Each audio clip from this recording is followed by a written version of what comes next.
नमस्कार दोस्तों, चलिए हम लोग का एक्सरसाइज 3.1 का जो क्वेश्चन सॉल्व हो रहा था। एक्सरसाइज 3.1 के क्वेश्चन नंबर हम लोग 4 तक सॉल्व कर चुके थे। आज क्वेश्चन नंबर 5 से सॉल्व करेंगे। देखिए क्वेश्चन नंबर 5 में क्या लिखा है।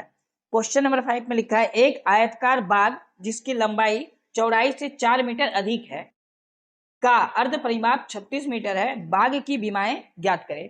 बाग की विमाएं ज्ञात करें। चलिए तो देखिए जो क्वेश्चन नंबर 5 है ना, इसमें एक आयतकार यानी आयत के शेप का एक पार्क है, बाग है। उसकी विमाएं ज्ञात करनी है यानी लंबाई और चौड़ाई। तो हम लोग मानेंगे हल। हम लोग मानेंगे माना बाग की लंबाई बराबर x मीटर और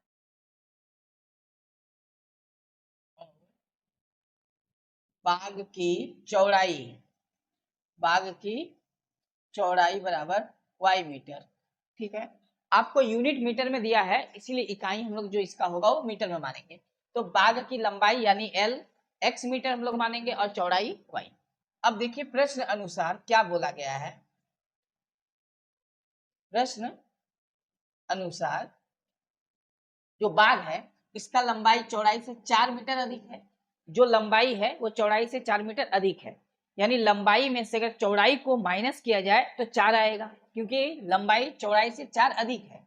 इसका मतलब अगर लंबाई x माना गया है, ये चौड़ाई जो y माना गया है इससे ये 4 मीटर अधिक है, तो x से अगर y को हम लोग माइनस करेंगे तो 4 आएगा, क्योंकि ऐसा प्रश्न में बोला गया है। इसको हम लोग समीकरण 1 रखेंगे। ठीक है, और इसी आयतकार बाग का जो परिमाप है वो अर्ध परिमाप है, परिमाप नहीं अर्ध परिमाप दिया। अर्ध परिमाप कितना दिया? 36 मीटर। तो हम लोग लिखेंगे अर्ध परिमाप। अर्ध परिमाप कितना दिया है? 36। अर्ध परिमाप का फॉर्मूला क्या होता है? तो अर्ध परिमाप का जो फॉर्मूला होता है, आपको परिमाप का फॉर्मूला याद होगा, 2 गुना लंबाई जोड़ चौड़ाई। ये परिमाप का होता है। अगर अर्ध परिमाप का पूछे तो बटा क्या लगा देंगे? 2, आधा हो जाएगा। इससे ये कैंसल। क्योंकि लंबाई को हम लोग यहाँ L से डिनोट किए हैं तो x माने हैं, तो L का जगह में x और b के जगह में y आपको लिखना है, क्योंकि चौड़ाई को y माना गया है।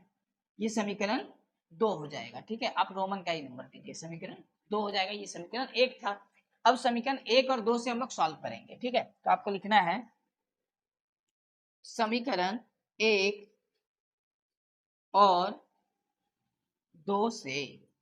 समीकरण 1 और 2 से दोनों समीकरण को हम लोग या तो विलोपन विधि से सॉल्व कर सकते हैं या तो प्रतिस्थापन विधि से। ठीक है, तो समीकरण 1 और 2 से इधर बना देते हैं। समीकरण 1 और 2 से समीकरण 1 में क्या है? x माइनस वाई बराबर 4, x प्लस वाई बराबर 36। ये समीकरण 1 और 2 से आया। हम लोग इसको विलोपन विधि से सॉल्व करेंगे। यहाँ y जो है माइनस में, ये y प्लस में, ये दोनों कैंसिल हो गया। x 2x, इन दोनों को जोड़ेंगे तो 40 आएगा। तो 2 से 40 भी यहाँ कैंसिल होगा 20 बार में। x बराबर कितना आ जाएगा? 20। ठीक है, तो x का वैल्यू हम लोग का 20 निकल गया। अब x का वैल्यू या तो आप समीकरण 1 में बैठा दे या तो 2 में बैठा दे। तो हम लोग लिखेंगे x का मान समीकरण 1 में रखने पर। ठीक है, x का मान समीकरण 1 में रखने पर, यहाँ अगर नहीं दिख रहा तो इधर लिख देते हैं पर। ठीक है, x का मान समीकरण 1 में रखने पर x का मान 20 है, यहाँ बैठाएंगे हम लोग। आएगा 20 माइनस वाई बराबर 4। सॉल्व करेंगे तो y का मान कितना आ जाएगा? 16। y का मान कितना है? 16। तो जो बीमा है यानी आयत का, इसका लंबाई या चौड़ाई है बीमा, तो लंबाई चौड़ाई पूछा तो लिखना है आपको आंसर में। अतः लंबाई बराबर 20 मीटर और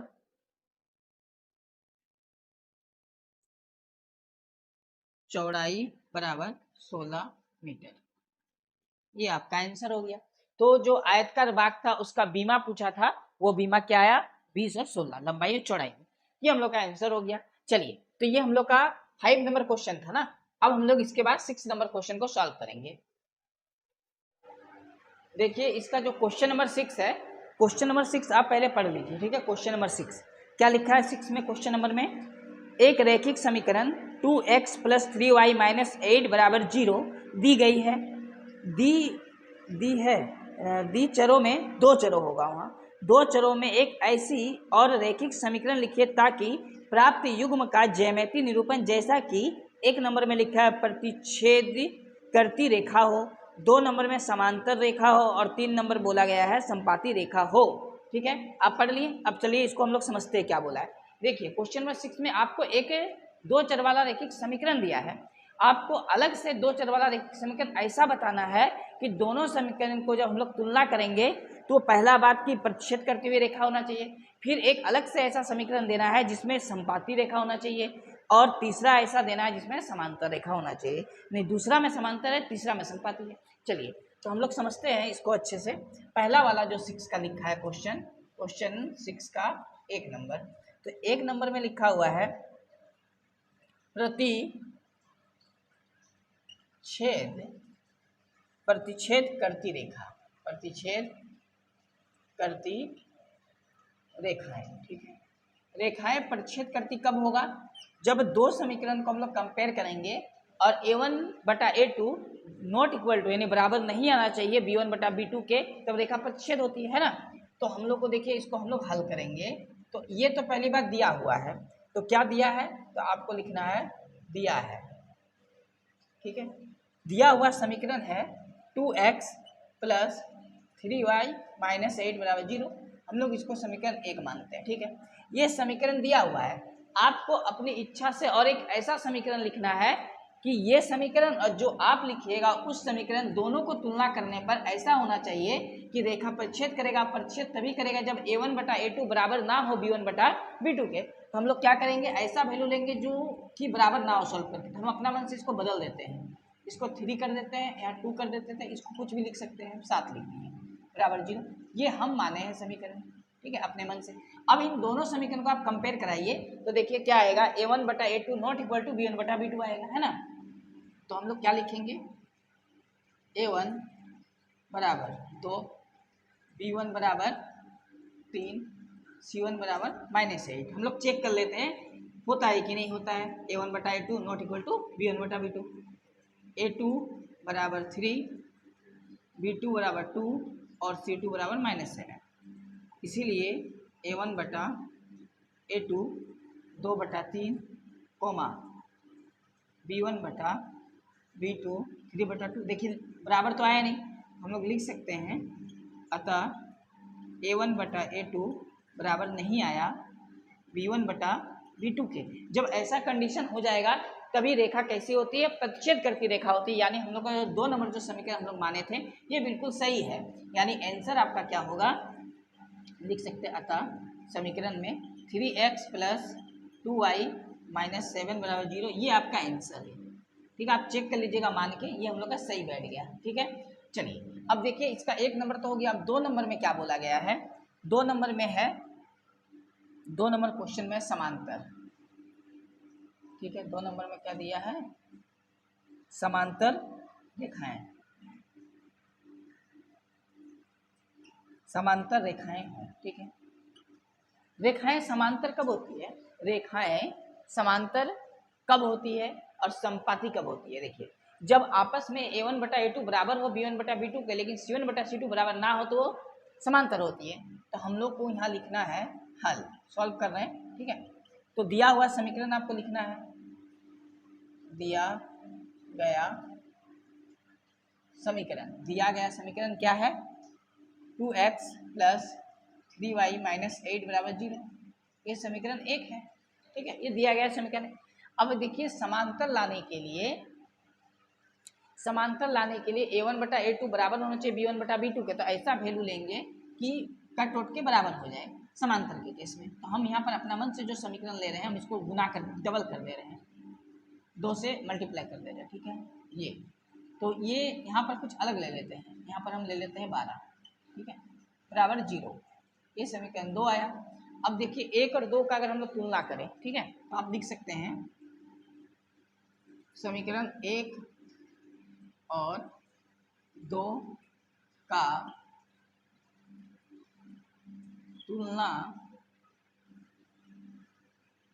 करने पर, ठीक है, तुलना करते हैं तो a1/a2 कितना हो जाएगा 2/4, कटेगा तो आएगा 1/2, कोमा b1/b2 को तुलना करेंगे तो कितना आएगा 3/6, काटेंगे तो आएगा 1/2, ठीक है।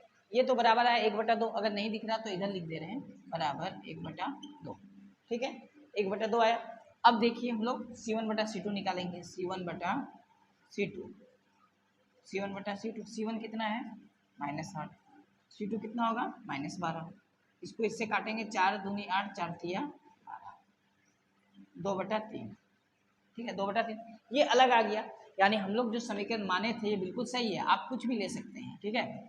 तो ये बराबर आया तो लिखेंगे इसीलिए a1/a2 बराबर है b1/b2 के बराबर नहीं है c1/c2, है ना। तो हम लोग का जो सही समीकरण है वो ये वाला है। अतः 4x + 6y - 12 बराबर 0, आंसर क्या आ गया, आंसर आ गया, ठीक है।